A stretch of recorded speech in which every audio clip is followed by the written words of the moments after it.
Hello everyone welcome to my channel G Rampal. ਜੇਕਰ ਤੁਸੀਂ ਆਪਣੀ ਵੋਕੈਬਲਰੀ ਵਧਾਉਣੀ ਹੈ ਕੀਪ ਵਾਚਿੰਗ ਮਾਈ ਵੀਡੀਓਜ਼। ਅਸੀਂ ਅੱਜ ਦੀ ਵੀਡੀਓ ਵਿੱਚ 5 ਵਰਡਸ ਕਰਾਂਗੇ ਅਤੇ ਤੁਸੀਂ ਮੋਰ ਦੈਨ 25 ਵਰਡਸ ਲਰਨ ਕਰੋਗੇ। ਤੁਸੀਂ ਆਪਣੀ ਨੋਟਬੁੱਕ ਜਿਸ ਤਰ੍ਹਾਂ ਮੈਂ ਲਗਾਈ ਹੋਈ ਸੀ 10 years ago ਤੁਸੀਂ ਵੀ ਲਗਾ ਲੈਣੀ ਹੈ and note down these words ਅਤੇ ਇਹ ਵਰਡ ਆਪਣੇ ਨੋਟ ਕਰਕੇ ਡਾਇਰੀ ਵਿੱਚ ਰੱਖਣੇ ਹਨ। ਇਹ ਤੁਹਾਡੇ ਬਹੁਤ ਕੰਮ ਆਵੇਗੀ। Thank you. ਅੱਗੇ ਚੱਲਦੇ ਹਾਂ। Question number 1, you will be severely penalized for not dash by my order। ਸੋ ਇੱਥੇ ਅਸੀਂ obeying ਕਹਿਣਾ ਮੰਨਣਾ ਜਾਂ following ਇਸ ਦਾ ਅਸੀਂ synonym ਇਹਨਾਂ ਚੋਂ ਲੱਭਣਾ ਹੈ। you will be severely penalized ਤੁਹਾਨੂੰ ਸਖਤ ਸਜ਼ਾ ਮਿਲੇਗੀ for not dash by my order। ਸੋ ਇੱਥੇ ਵੇਖਦੇ ਹਾਂ penalized ਸਜ਼ਾ ਦੇਣਾ, abiding ਮੰਨਣਾ, smearing ਸੁਗੰਧਿਤ ਕਰਨਾ, ਫਲੈਕਸਿੰਗ ਲਚਕੀਲਾ ਐਂਡ ਬੁਲਿੰਗ ਧੱਕੇਸ਼ਾਹੀ।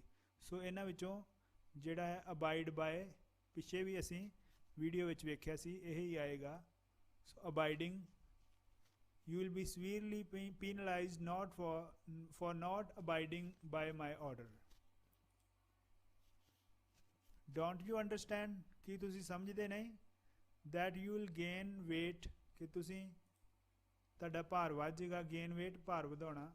When you dash on sweets and fast food ਜਦੋਂ ਤੁਸੀਂ ਡੈਸ਼ ਔਨ ਇਸ ਵਿੱਚ ਅਸੀਂ ਟੂ ਮੱਚ ਵੀ ਬਹੁਤ ਜ਼ਿਆਦਾ ਖਾਣਾ ਇਸ ਦਾ ਅਸੀਂ ਸਿਨੋਨਿਮ ਲੱਭਦੇ ਹਾਂ। ਓਵਰਲੈਪ ਢੱਕ ਲੈਣਾ, ਔਗਮੈਂਟ ਵਧਣਾ ਜਾਂ ਇਨਕਰੀਜ਼ ਹੋਣਾ। ਸੋ ਗੌਰਜ ਠੂਸਣਾ, ਸਟਫ, ਫਾਲਟਰ ਸੰਗਣਾ ਜਾਂ ਹੈਜ਼ੀਟੇਟ ਕਰਨਾ। ਸੋ ਇਸ ਵਿੱਚ ਅਸੀਂ ਗੌਰਜ ਔਨ ਲਗਾਵਾਂਗੇ। ਗੌਰਜ ਦਾ ਮਤਲਬ ਹੈ ਗੌਰਜ ਔਨ ਠੂਸਣਾ। ਸੋ ਜਦੋਂ ਤੁਸੀਂ ਜ਼ਿਆਦਾ ਹੀ ਸਟਫੀ ਕਰ ਲਓਗੇ, ਜ਼ਿਆਦਾ ਖਾਓਗੇ ਸਵੀਟਸ ਅਤੇ ਫਾਸਟ ਫੂਡ ਨੂੰ, ਤੇ ਤੁਸੀਂ ਯੂ ਵਿਲ ਗੇਨ ਵੇਟ ਤੁਹਾਡਾ ਭਾਰ ਵੱਧ ਜਾਏਗਾ। Third question, he never cease to cease stop ਹੋਣਾ ਰੁਕਣਾ। ਉਹ ਕਦੇ ਵੀ ਨਹੀਂ ਰੁਕਿਆ ਸੀ to dash his controversial beliefs. So ਇੱਥੇ ਅਸੀਂ ਵੇਖਣਾ ਹੈ ਕੰਟਰੋਵਰਸ਼ੀਅਲ ਹੁੰਦਾ ਹੈ ਵਿਵਾਦਪੂਰਨ, ਬਿਲੀਵਸ ਵਿਸ਼ਵਾਸ, ਸੀਜ਼ ਹੁੰਦਾ ਹੈ ਸਟਾਪ ਜਾਂ ਬੰਦ ਕਰਨਾ। ਸੋ ਉਸਨੇ ਕਦੇ ਵੀ ਨਹੀਂ ਸੀ ਰੁਕਿਆ, ਉਸਨੇ ਕਦੇ ਵੀ ਆਪਣੇ ਆਪ ਨੂੰ ਬੰਦ ਨਹੀਂ ਸੀ ਕੀਤਾ। ਕਾਹਦੇ ਵਾਸਤੇ? ਮੇਨਟੇਨ, ਆਰਗਿਊ ਜਾਂ ਡਿਫੈਂਡ ਕਰਨ ਲਈ ਹਿਜ਼ ਕੰਟਰੋਵਰਸ਼ੀਅਲ ਬਿਲੀਵਸ। ਸੋ ਇੱਥੇ ਸਾਡਾ ਵੇਖਦੇ ਹਾਂ ਪਹਿਲਾਂ ਆਪਸ਼ਨਸ। ਅੰਡਰਕਟ ਕਿਸੇ ਚੀਜ਼ ਦਾ ਹੇਠਾਂ ਤੋਂ ਕੱਟੇ ਹੋਣਾ, ਉਸ ਨੂੰ ਅੰਡਰਕਟ ਕਹਿੰਦੇ ਹਨ। ਟ੍ਰਿਕਲ, ਟ੍ਰਾਈਕਲ, ਟ੍ਰਾਈਕਲ ਟਪਕਣਾ, ਪਾਣੀ ਆਦਿ। ਇਨਫਿਊਜ਼ ਮਨ 'ਚ ਪਾਉਣਾ ਜਾਂ ਇਸ ਦਾ ਅਸੀਂ ਇਨਕਲਕੇਟ ਵੀ ਇਸ ਦਾ ਇੱਕ ਸਿਨੋਨਿਮ ਹੈ। ਅਸਰਟ ਦਾਅਵਾ ਕਰਨਾ। ਸੋ ਕਲੇਮ, ਅਸਰਟ, ਮੇਨਟੇਨ, ਆਰਗਿਊ ਇਹ ਇਸ ਦੇ ਸਿਨੋਨਿਮਸ ਹਨ, ਇਸ ਲਈ ਇਸ ਦਾ ਆਨਸਰ ਅਸਰਟ ਆਵੇਗਾ। He never ceased to assert his controversial belief.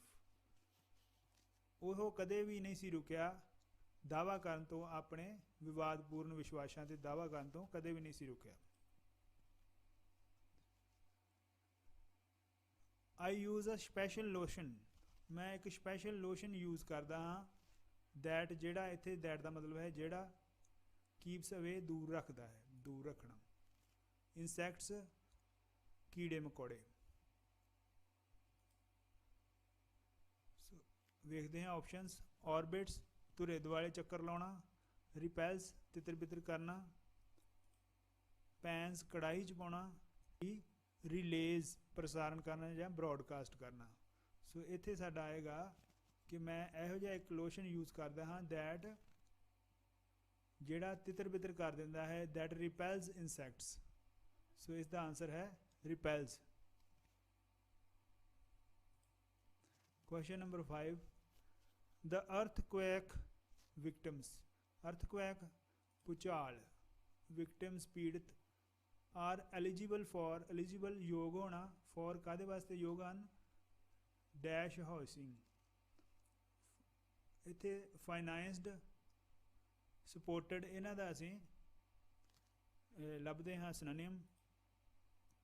सबसिडाइज्ड subsidy देना, जिप्ड जिप नाल बंद करना, ओवरटेकन अगे निकलना, फ्लैंकड घिरे होना। सो इत्थे साडा आंसर होएगा सबसिडाइज्ड हाउसिंग। सो जिहड़े अर्थक्वेक दे भूचाल दे पीड़ित लोग हैं, विक्टिम्स आर एलिजिबल, वो एलिजिबल हैं, योग हैं for subsidise housing, subsidise subsidy वाले हाउसिंग दे।